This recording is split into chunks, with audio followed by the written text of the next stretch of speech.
Welcome to The Blood Harvest, a 2016 low-budget movie directed and written by George Clark. Now this one stars Alan Crawford and is basically a slasher film, although it kind of it dabbles in some other areas, particularly like a murder mystery. It could be a supernatural film. You'll just have to watch it and find out. Basically, to give you a short premise, there's been a load of killings in Northern Ireland, and obviously the police are on the case.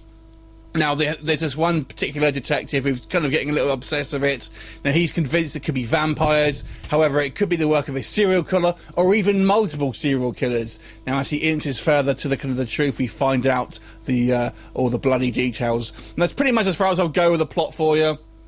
It does kind of play like more of a traditional slasher film, complete with kind of like masks, although I will come on to that because that is a little bit of a bone of contention for me.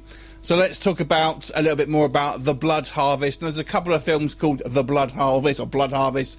This is a Northern Irish one, £10,000 budget, 2016. So forget about the other two.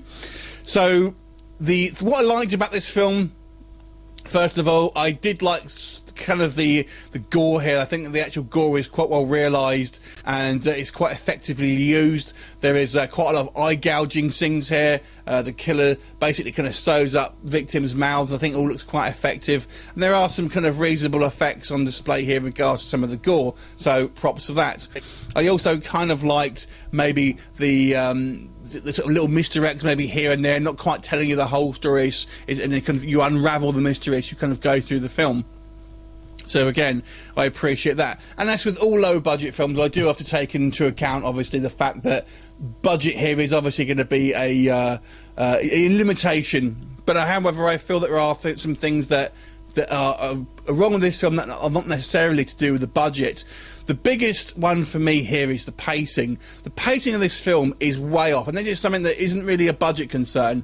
There is so many shots here that just linger on for far too long, or we just overplay a scene, with no dialogue for just far too long, and it just makes it somewhat tedious to kind of to sit through. Also, it really falls into having to fall into some very kind of like bad cliches and kind of typical kind of situations. Like, for example, when the police pull out their guns, they feel it's cool to kind of have this kind of like action pose, and it just looks really kind of cheesy. And I will be remiss for not talking about the acting here, because sadly the acting here is very amateurish and comes across, particularly from one of the main characters, like they're pretty much just reading off a cue card. It's very stilted and very distracting. Now, the actual killer or killers themselves are interesting. They have a very unique look to them. There's without giving anything away, there's a couple of different variations you might see. And the masks that they use are interesting. I mean, they've obviously been kind of cobbled together through stuff lying around. But I will say, a welding mask with baked bean tins kind of like stuck to it doesn't come across as particularly scary or threatening, I have to say. I think if you run into someone like that, you just think it's particularly bad cosplay, unfortunately. So, not so keen on the look. And also skinny jeans. Come on, a killer wearing skinny jeans, please.